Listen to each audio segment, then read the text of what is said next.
Welcome to the Get Your Act Together podcast. I am your host, Kelly Reynolds, and I am excited today to welcome Jen Paterson to the podcast. Jen, so happy to have you here. Hello. Thank you so much for having me. So Jen, tell everyone where you are, what you do, what your business is. I am a money coach for entrepreneurs, which means that I work with entrepreneurs, teaching them how to manage the financial side of their business. Everything from what bank accounts to open to how to pay themselves, which it sounds really silly, but you'd be surprised how many entrepreneurs don't actually pay themselves. And so that is where I come in and teach them all about cash flow and making sure that they are profitable from day one. What are the biggest roadblocks you find people have about money and making money, and like where do they come to you?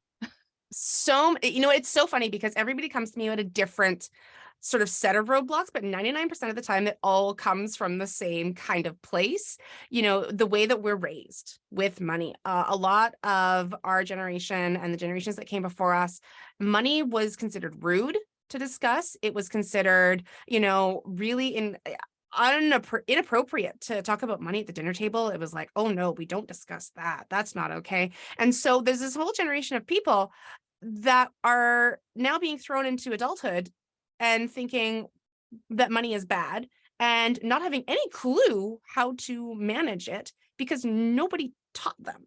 Because, these things, the skills that we learn to manage your money, it's not rocket science. It's not difficult.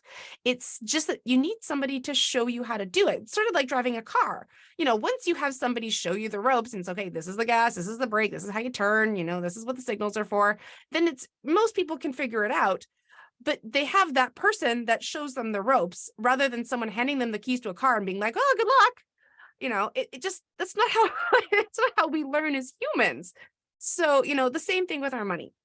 And, everybody's got their own, specific roadblocks as to like what, holds them up, whether it's guilt or shame or the inability to, ask for money or feeling, guilty for wanting to have a lot of money or, lots of that stuff. But usually it stems from the childhood and the way that we're raised and, just not talking about it. So where I always start with everybody is pay attention. That is the first rule that I absolutely insist on. And if you follow me on social media, you'll hear me spouting from the rooftops on a daily basis. Please pay attention to your money, because if you don't pay attention to it, then it's not going to be there for you. And so that is always where we start, is pay attention. I love that because most people don't pay attention at all.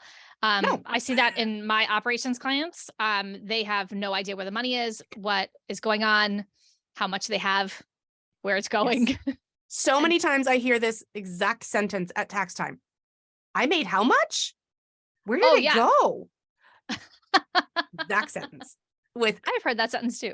Yes, so many times because people are not paying attention. And, I think of it kind of on the same lines as like diet and exercise. You can't just sit on the couch and then expect to be fit. Like that's just not how that's not how it works. You have to pay attention to your body if you want your body to be healthy.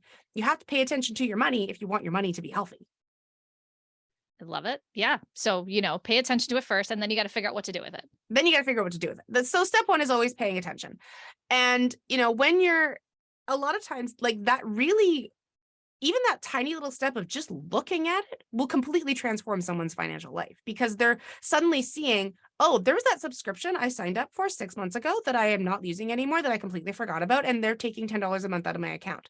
Like even just those little things that suddenly they become so much more aware of is huge.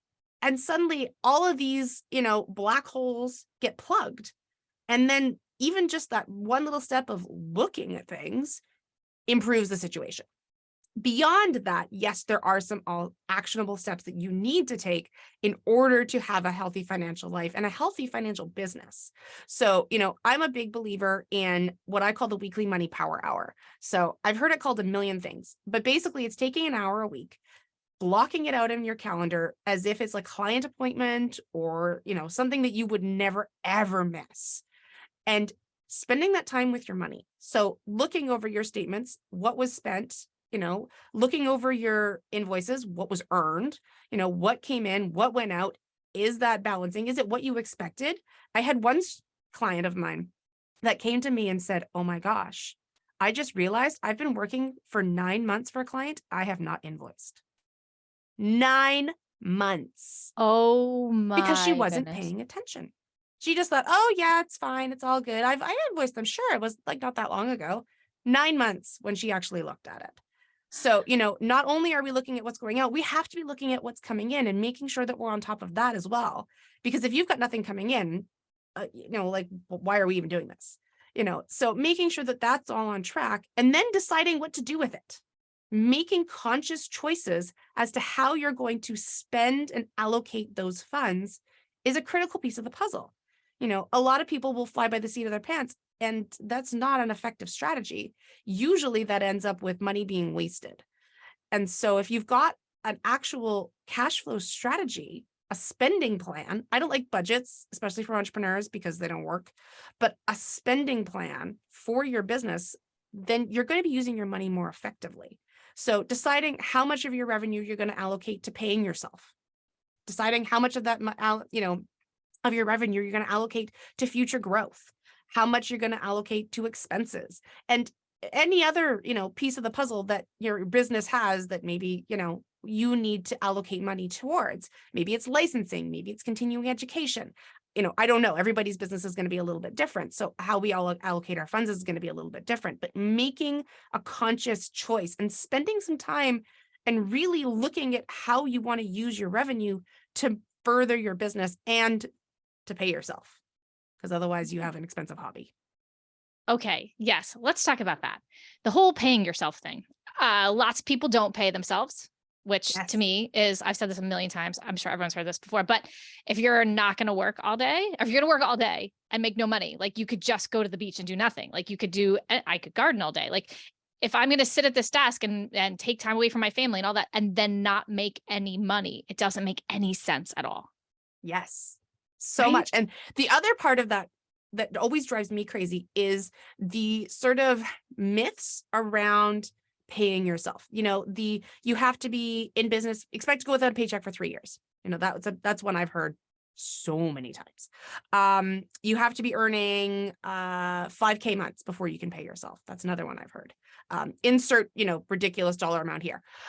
You have to pay your dues. That's one we've all heard. Oh, yes. Right? Yes. The paying your dues, right? Like, why?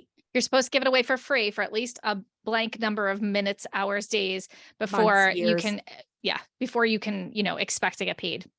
Exactly. All of this is utter and complete BS. It really is. Like, you can pay yourself from your first dollar. It's not going to be a lot, but you can pay yourself from that first dollar you earn. And when somebody isn't paying themselves, the first step I always have them do is take 1% of their revenue. So that's 1 penny out of every dollar they earn and pay themselves with it. Because I guarantee, I would stake my life savings on the fact that you can run a business on 99% of your revenue the same way that you are running it on 100% of your revenue. And what that does is it sort of creates this new headspace around your finances and around your revenue, because suddenly it's not going, oh my gosh, I can't possibly pay myself, to, oh wait, I can. It's not going to be as much as maybe I thought, but paying myself has not bankrupted my business.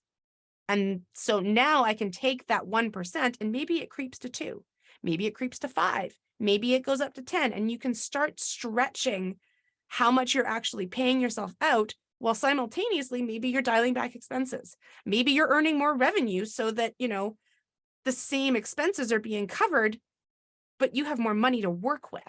So that, 10% of your revenue isn't actually that big of a deal anymore.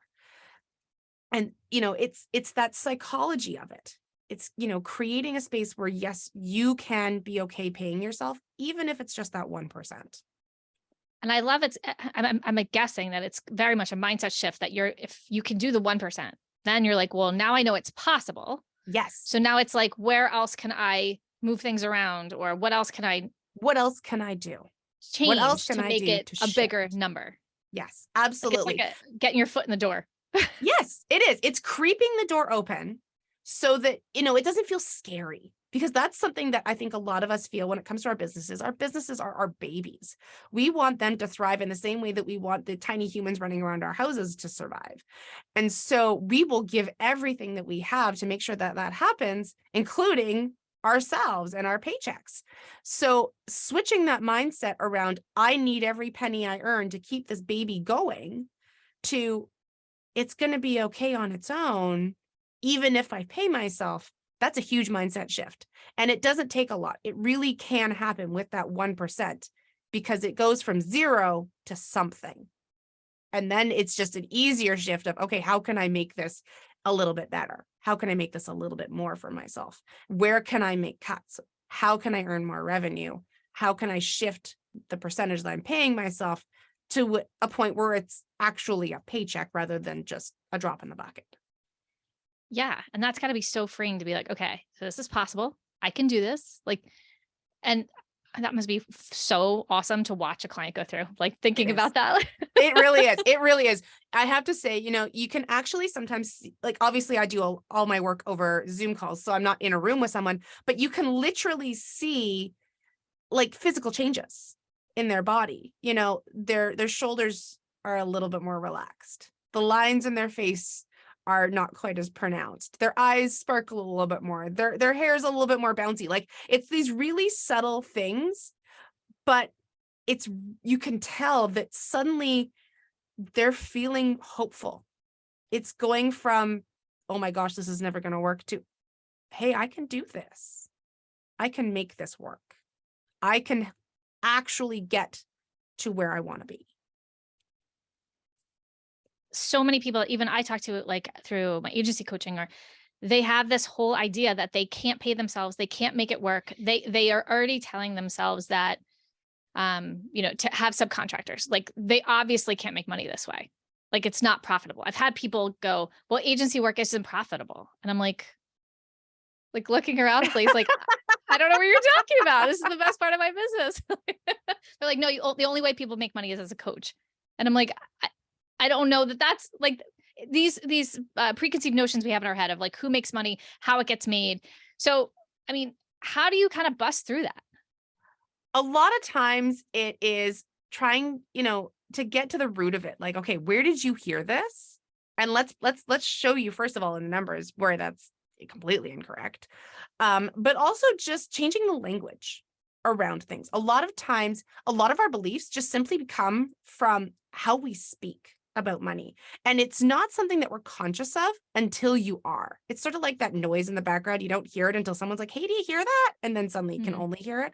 It's the same thing with our language. When we notice that we say these things over and over and over again, you can only make money as a coach. There's no way this is going to be profitable. There's no way I can do this. When someone points out, how you're using that language, it's like, oh, I didn't realize I was saying it so often. And so it's flipping those scripts that, come out of our mouths and being conscious of it and saying, okay, how can I change this so that I'm going to reprogram my brain to see the hope, the ideal, what I'm striving for. So, like, only coaches make money. That, that's a one that you pointed out. So what I would do with a client who was saying that, I would say, okay, how can we flip that script? You can say, yes, coaches are profitable. Or you could say, there are lots of different ways to make money in the online industry, which is absolutely true. I've met so many different people in so many different walks of life who do a million different things in the online space, and they're making money. They are actually making money and surviving on it. Like, they're not just smoke and mirrors. Like, there are people who are legitimately earning a living doing these things. And it's not just coaches. So you could say to yourself, when you catch yourself being like, oh, only coaches make money. And then, you sort of say, oh, wait, that's my thing. I'm saying this. I'm reprogramming. There are lots of different ways to make money in the online space. And it's just slowly reprogramming some of those internal belief systems that are really just someone else's words, being played over and over and over in our heads. Yeah, I think a lot of it sometimes comes down to that, the thing that I can never remember the name of, that like when you buy a red car, you only see red cars. Yeah. Part of it. Like when you see someone making a lot of money, let's say as a coach in our example here, and then you see only people that make money as coaches and you don't notice all the other people making money. Yes. And it's Yes. like that you're reinforcing that ridiculous idea. Absolutely. Yeah. And it can be really hard to do, and it does take practice, and it's not something that's going to happen overnight. You know, that's something that I always try and really instill with my clients is like, this is a journey, and this is something that you're always going to work on. It's not like it's something you can tick off a to-do list and say, okay, done, fixed my money's, junk, moving on. Like that's not how it works with money. Sorry. But it's a lifelong thing, and you're always going to be working on it, but you have to start. You have to start walking down that path so that you can tackle some of these things, and you'll be able to get over, some of your hurdles and your roadblocks, but there's always going to be more waiting for you. It's just, they're going to be different as your life changes and your money situation evolves. They're just going to, present themselves as you get there, but you have to tackle the ones that are right in front of you. Yeah, I mean, it makes sense. Like I've never been a millionaire. Well, you know what I mean? Like never made $1 million in a year. So like, I don't know what those problems are yet, but I bet when I get there, I'm going to find out those problems. You're going to find all sorts of delightful new money blocks that are going to come up, and, and that's just the journey. That's just the nature of the beast. But you're never going to reach that point if you don't handle your stuff now. Yeah. Well, that makes sense. So okay, so we've started with someone who they're trying to figure out where they're going, what they're doing. In your coaching, is it much more mindset? Is it, financials? Is it getting in there and saying, okay, you are spending a lot of money over here? Or is it on the business end where you're saying you should be charging more pricing? Like what kind of, are you attacking all those things, or are you specializing in things? All of the above. Particularly because I am an absolute firm believer that you cannot have mindset without strategy, and you cannot have strategy without mindset. They must work interdependently for you to have financial success, because you can sit and think nice things all day long, but unless you put something into action, then you're just sitting thinking nice thoughts. The money stork isn't going to come and drop a check for $1 million in your lap. I wish. But if you're working, but in the back of your mind thinking this is never going to work, I'm never going to make any money, I'm screwed, then guess what? You're going to be screwed. So you have to work on both simultaneously. You can't have one without the other. They must work interdependently together. And so that's why I tackle both in my coaching and everything I do, because you can't have one without the other. You have to have your mindset on straight to implement the strategies successfully. But, if all you do is the mindset stuff and not implement the strategies, then you're just going to be in the same place, just with nicer thoughts in your head. So they really are interdependent. And then, pricing, of course, it's part of strategy. It's something that I tackle with all of my clients, particularly the women. 9 times out of 10, I'm telling them to raise their prices because they're underselling themselves and they're paying themselves, $1 an hour, basically, when you break down the math. And one of the other things that I also, interweave, which is some people are like, well, how does that deal with money? But it all connects, is your time management. So, one of the things that I find that women do is they'll be like, okay, well, I'm fully booked at, let's say 10 clients a week. And I'm like, that's great. Okay. So what does that look like? And then they break it down and I'm like, well, when are you doing admin work? When are you cooking dinner? When are you picking up your kids from school? And they're suddenly going, oh, my 10 clients a week, suddenly I now have room for 2. And my budget or my spending plan is sort of predicated on having 10 clients per week. And now I only have space for 2. And I'm like, okay, we've got disconnect here. We need to figure some things out. Either you need to raise your rates, you need to carve out more time in your day for client work, whatever that looks like. It's how are you structuring your week so that you have space to earn the money that you're planning on earning. If you have crammed your day full of a million other things, then you're not going to be able to fill those voids with clients because there's nowhere for them to go. Yeah. And that I feel like in the agency, we have a lot of pricing problems because they don't know how to pay themselves on top of paying someone else for the work. Oh, yes. There's a lot of that. That's a big thing where I'm like, okay, well, how do you make money? And they're like, oh, well, I'll make $1. I'm like, no, no, no, no, no, no, no, no, no. You have to pay for like the Gmail seat or the this seat and the that thing. And you're already like, now you basically just paid someone to work for you. Like you haven't made any money after all the expenses. And then it's like, oh, so that idea of having to do the math and just sit down and show them what's going on. That's gotta be that's gotta be most of it. I feel like sometimes it's just being like, hi, let's do the math. And they're like, yeah, that doesn't add up. I can't possibly make money. So like you're saying, I could have 10 clients. And I think that we all think that in the beginning. And then we have 10 clients and then we want to, well, we want a lot of coffee and a lot more sleep. And you want to shoot ourselves because there's no way you can get it all done. And then that's when the mom guilt comes in because you haven't seen your children. You don't remember what they look like. Yeah. And your husband doesn't really like you because you're cranky when he does see you. Yeah. Yeah. And it really is eye-opening for a lot of people. Like this is something that I have gone through with every single client I have ever worked with. I have not had a single client that's gone through that process, that worksheet that I do with them of going through, okay, what are the expenses that you have for your business? What are your personal expenses? How does your day, how does your time factor into all this? Does the rate that you're charging, is that going to cover all of this? Not once has it ever gone, oh yeah, it's totally smooth, it's all good. Not once. I want to be surprised, but I'm not. Yeah, it really is quite eye-opening. And a lot of people are intimidated by the math, or they just don't know how to do it. They don't know how to break that stuff down. And so, that's why working with someone like me can really help you walk through that process. It's not hard. It's really not that hard. It's just basic arithmetic, but it can overwhelm a lot of people, particularly if spreadsheets, give them the heebie-jeebies. Oh, I have entire clients that refuse to use spreadsheets because they're scary. They're really not, I promise. If you they're not, and they do all the math for you. Like I'm like, but you don't have to do the math. You just look at the numbers. It's great. Wonderful things. They really are. Really, really are. So walk me through your process. How someone comes to you and they are scared. They're not really sure their numbers. What is your process? You're taking them in, and how are you kind of showing them that they can make consistent income? So it's less about making consistent income for me, in terms of like bringing in clients. So for me, it's more like, okay, you can bring in the clients, but you're still living paycheck to paycheck. Where's that disconnect? So those are my people.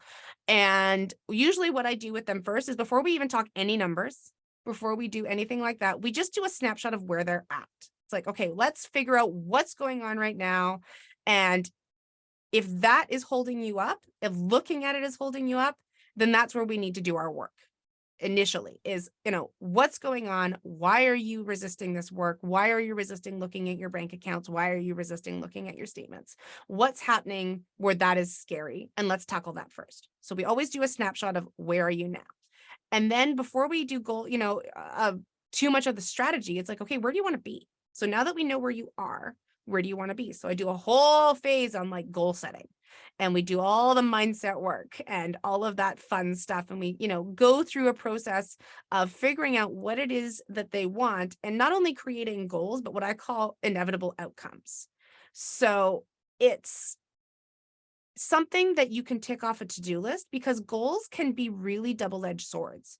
There's something to shoot for, but if you have a really airy-fairy goal, like I want to make more money, well, you can either tick it off of your to-do list in 5 seconds because you made a penny, or you can never tick it off your to-do list because who knows what more is. Like, what does more even mean? So it's taking those sort of aspirations and desires and whittling them down to something you can tick off a to-do list, so that you can say, I did that. I completed that task, whether it's making 5K, before June, or, having 5 new clients on my roster by April, like whatever that is for that client. It's okay. Let's figure it out so that you can actually complete it.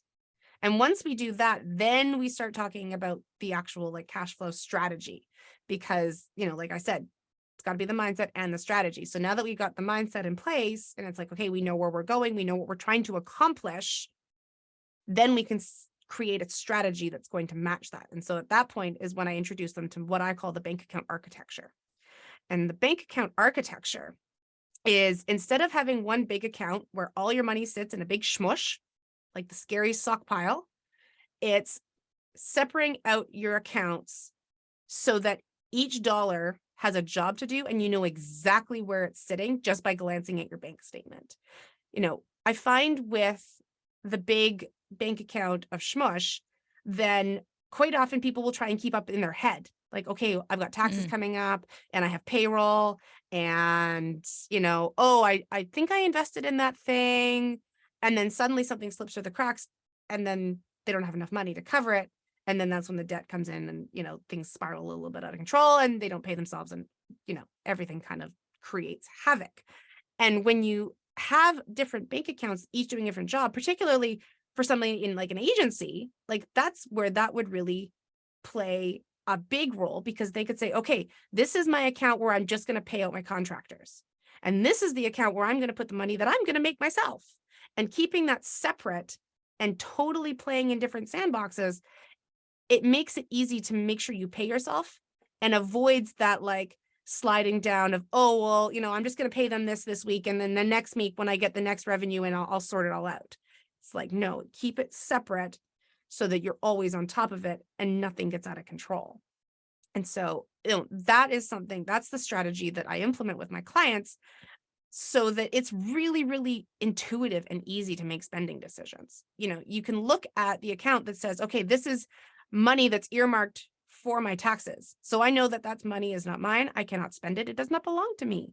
So I won't accidentally spend it on a coaching package and then panic at tax time when I have no money to pay. The worst panic. Right? Like, and the worst panic. You know, I'm sure it's something that we've all experienced. Like we've all had an unexpected tax bill. But when there's money sitting in a dedicated account that says, this is for my income taxes, and then that tax bill comes in, like how freeing is that, that you can just literally write them a check, or, you know, I guess we don't write checks anymore, but like, you know, you could just go online and transfer the money and it's done. It's 5 minutes and there's no gray hair or wrinkles that come out of it because the money's just sitting there waiting. And it's one of the things that comes to me all the time when my clients implement this strategy is they'll say, my lifestyle hasn't changed, but suddenly I have more money. Can you explain that to me? Like, I'm not bringing in any more revenue. I'm still working the business the same way, but suddenly I have more money. Like, how is that even possible? Like, that's the magic of the architecture, because there are no more black holes that money just vanishes into. I have these magical bank accounts you talk of, and I think it's like, it changed my business. Totally. Being able to write the IRS a check. I think I still write them checks at some point. I think those stupid vouchers or whatever, you know, but like I would get excited to pay because I had tons of money in that account to pay for it. Yes. Was like, and then suddenly dealing with your money becomes a joy. Yeah. It's something that you look forward to. It's not something that you're going, oh my God. And it's, you get rid of that pit in your stomach. Mm-hmm. Everyone knows the pit. Yeah. It goes away because suddenly when you log in, it's like, oh, there's money here and I can pay my bills. And that's exciting. That's fun. Totally. Like when you're like, I can pay all this. Like I used to go through, and it was when you come from a place where you're trying to scrap together a business and you don't have the cash to do anything, or, you know, we've all been broke at some point in our lives. Like then to come from there and be able to just pay all of the things on time, like that's like the stress that takes out of your life is amazing. Yeah. And then you become capable of so much more, because all of the time and energy that you were spending on that stress is no longer a part of your life. And so you can take that mental capacity, that time, and put it towards something awesome. I love it. So how can we have consistent income to ourselves, like paying ourselves consistently when small business is not known exactly to be the most consistent revenue stream ever? Oh, you mean? What a shock. Yes, absolutely. The revenue roller coaster. So one of the things that once somebody has implemented the architecture, the next step of the phase is creating what I call your salary well. So you think about like a traditional water well that, we all had back in the day. Not we all had, but like people had. And when it rained, the well filled, and then you draw from the well, and then you wait for the next rain and it fills some more. And you're still able to draw from the well, even if it's not raining. That's the way you need to think about creating a salary for yourself. So you have your paycheck bank account that's all by its little self. It's not mixing and mingling with anything else. It's all by its little self. And you start to fill it. And then what I always suggest my clients do is they pick sort of a percentage. I'm really big on percentages. So you pick a percentage of that, amount that you put into your paycheck account, like 80 or 90%. And that's what you pay yourself for 3 to 6 months. And you let that well build.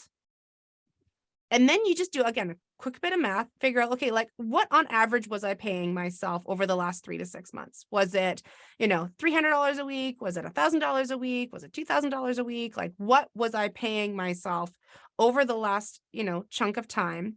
What was the average amount? And that's your salary. And then what you do is you just pay yourself that salary. And then when you have like a make it rain month, the well fills, but you continue to pay yourself that, $1,000 a week. And then if you have a little bit of a dry spell, it's okay, because when it rained, the well filled, and you can continue to draw that $1,000 a week without panicking. And you can spend the time to figure out, okay, like where did the disconnect come from? Is it seasonal? Is it just, the way that my business works? Or do I need to light a fire under myself and bring more revenue into the business? But you're not panicking because you're still able to draw that $1,000 a week of your salary because you've got that well just sitting there ready and waiting for you. And then if you find, 3 to 6 months later that it's like my cup runneth over, then great, give yourself a raise or a bonus or both. Like it really is very simple strategies that you just have to do consistently in order to make these things a reality. And I think the structure has got to lend itself to the not just going and spending it on new shoes or whatever your thing is, like, oh, I have money in the account, I can go spend it. Yes. Instead, like, well, I get this much a week and I'm going to pay for it. Yes. Yeah. And it does. And then, don't get me wrong. I love shoes and I love spending money on shoes, As do I. I have a closet full of shoes that I never wear, but I love them. Well, I work from home. No one sees my feet. Right. I know. And I'm a mom. I don't want to wear 3-inch heels, but I still have them. They're in the closet. Anyway, and it's not, that's okay. If you can build that into your spend plan, go for it. Buy all the shoes you want. It's not about, sort of feeling guilty about the things that you love to spend money on. It's creating a structure so that you can spend money guiltlessly. And that's where something like this, can really be powerful, even in your own personal spending. It's something that I use not only in my business, but in my personal life as well. Like I don't have a shoe account anymore because I have little kids, but I do have an account that's literally, you can see it. It says Disneyland, because I am such a Disney dork that I love to take my kids as often as I possibly can. So I filter money away every time I bring in, a paycheck towards my Disney fund so that we can go to the parks as often as we possibly can. And I don't feel any guilt about that because it's in the plan. Do you run into people, I guess, arguing against this whole idea of so many bank accounts because of all the fees? I have an entire lesson on it in my program. I figured you might. Here's the thing. There are ways around that. So the first thing that I always say is it's not about the bank, it's about the banker. The same way that it's not about the salon, it's about the stylist. So when you are shopping around for a bank, you need to ask a lot of questions and you need to talk to a person. You can't just go online and, deal with whatever comes at you. You have to go talk to a person. And sometimes in the, maybe some of the online banks, you may need to pick up the phone and make a phone call. But ideally, if you can see someone in person, that's the best, because you can go in and say, okay, I want to save more money at your institution. I want to use a series of bank accounts in order to do that. Is that something that you can accommodate? And they will say yes or no. And I mean, they might ask a few more questions, but realistically, you'll be able to come down to a yes or no answer. And if the answer is yes, great. Then you sort of lay out what it is you're wanting to set up. And, you can ask them to waive fees. People don't know this, but you can ask banks to waive fees, and sometimes they will. Not always, but you'd be surprised how often they'll be like, yeah, sure, we can waive that fee, no problem. And you want to make sure that, you're very clear on what transactions are and if there's minimum account balances and things like that. So, this is where that person really is important, because there's all these fine little details that you can iron out with that person. And then it's just seamless. And then if you have a problem, or if you want to open up another account because you're hiring on staff, or you're growing, or you've got a new expense that you're like, oh my gosh, this just isn't working, I need a bank account to save for this thing, then it's a quick phone call to say, hey, person, can you just set up another account for XYZ? And then it's like, usually on the other end, it's no problem. Instead of you having to go in, explain yourself again, figure it all out, blah, blah, blah, blah, blah. The other rule of thumb is the smaller the institution, the more likely they are to work with you on something like this. Because the bigger institutions, they're kind of like cruise ships. They're not very nimble. They're just big money factories. Whereas the smaller institutions, they're a little bit more like a speedboat. Like they can kind of maneuver around, and they generally have a lot more flexibility. And the people who you're talking to are higher up on the sort of chain. And so they have more power and more ability to shift things around, make exceptions and stuff like that. So, it really is about the banker, not necessarily about the institution. And I had one story where one of my clients, she had her banker and everything was running smoothly. And suddenly something went NSF. And before she even got the notification, she got a phone call from her banker saying, hey, client, this is so-and-so from bank institution. We noticed something went NSF, and that's really unusual for you. What's going on there? And it was less than 5 minutes. It was a clerical error, and it was dealt with. She said it didn't cost her a penny. And, that was the, part of the perks of having your person who knows you, who knows your business and understands your needs. When something goes slightly awry, it's like, oh, it's no big deal because my person has it covered. That's a great example of working with other small businesses, right? I mean, I work with a local bank that is fantastic. They have a new thing out. They had a new product, whatever. She'll call me and be like, hey, we have a way, there's a good rate on this or the whatever. And sometimes I'm like, that's not for me, but there's a person, I know her name, and she'll call me and say, I thought of you for that. So yeah. And just that lovely way. I mean, I'm sure you are the same way. We know our clients, we take care of them. Yeah. That small business networking, that's killer. It's so powerful. It really, really is powerful. And, I'm a big believer in the team. We are not islands. We can't do this alone. And, when you say team to an entrepreneur, suddenly their brain goes to, oh, VAs or clients or staff or whatever. And it's like, no, your team is more than just the people on your payroll. You also have to have, your banker is on your team. Your accountant is on your team. Your partner or your parents or your sister or your neighbor, those can all be members of your team, even if they're not on your payroll. That's something that I think is really important for entrepreneurs, especially newer entrepreneurs, people who are just getting going. They need to be able to get their head wrapped around that they can't do everything alone. You have to have support, and having your banker as part of your support team is so, so critical. Oh, I mean, it changed the way my business helped. I had one of those calls where I was like, hey, there's no money in this account. And I was like, oh, I had one of those calls once and they totally took care of me. And, a huge bank, they would not have cared. They would have charged me a bunch of money. They wouldn't have called me. They would have charged me every day. Fee and maybe a letter, maybe. And that's letter. A week later. So if I didn't see it, I would have been charged a daily fee of whatever. It would have cost me a fortune. Mm-hmm. Yeah. That whole team, it is the stuff that, just working with other people, getting their knowledge, because a lot of the people that are in small business don't have financial backgrounds. I was on Wall Street for a long time. So I like talking numbers, but there's a lot of people that have no interest in numbers, and that's got to be a lot of collision for you. I guess that's a terrible word, but you know what I mean. I know what you mean. And it's true. It's absolutely true. I remember speaking with a lawyer and she said, I went to law school for 4 years or however long law schools didn't go. I don't know.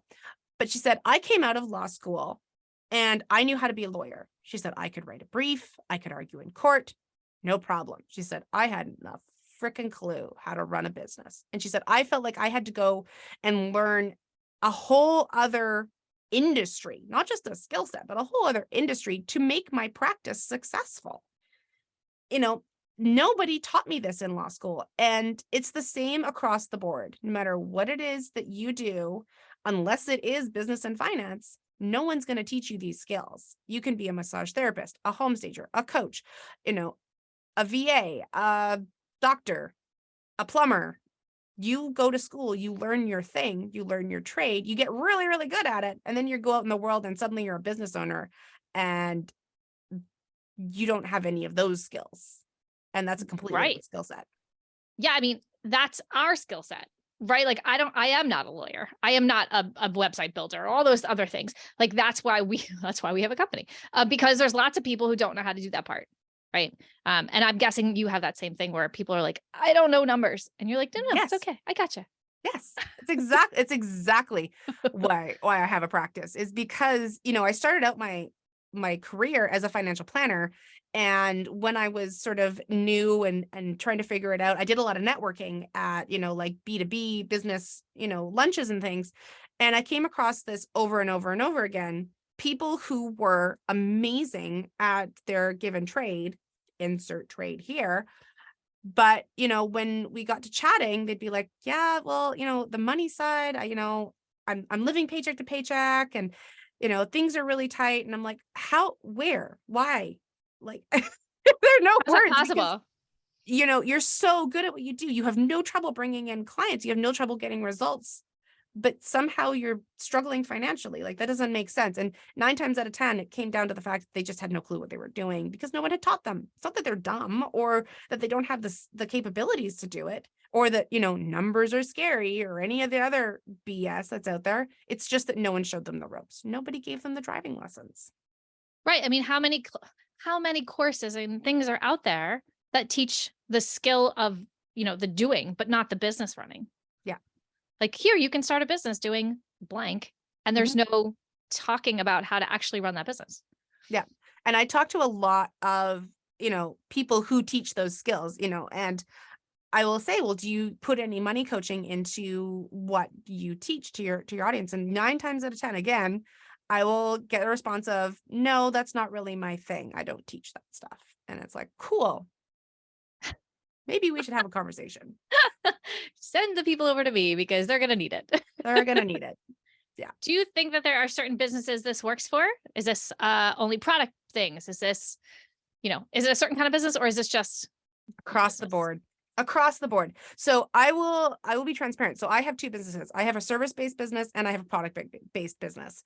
So I run my money coaching practice and I use this with my money coaching practice. I also have a business making alternative foods for people who can't eat gluten and dairy. So that one, I also use this exact same structure and it works beautifully with both. Like they're really, because it's a flexible system that you can tailor to whatever the needs of the business are, it really does work no matter what your business is. I have yet to see a business this does not work for. Well, Jen, this has been fantastic. Please tell everyone where they can find you and get money help. Absolutely. So you can find me on Instagram at jenpaterson.biz. You can also find me at my website, which is dollardivas.org. And you can also check out my podcast, which is Money, Motherhood, and Entrepreneurship, available on Apple iTunes or wherever you get your podcasts. Awesome. And we will add all that to the show notes. So if you are driving, please don't write anything down and crash into a tree. Please don't do that. No, don't do that. We will put everything in the show notes. Jen, thank you so much for being here today. Thank you so much for having me. I had a great time. I will see everyone else next week. Thank you so much for joining me this week. If you have an agency or want to create one, come join my Facebook community, Get Your Agency Together, where we talk all the things growing and scaling your agency. For show notes and more info on all the things, head over to reynoldsobm.com. Follow me on Instagram and Facebook at ReynoldsOBM. And finally, if you enjoy this podcast, I would love for you to give us a review on iTunes.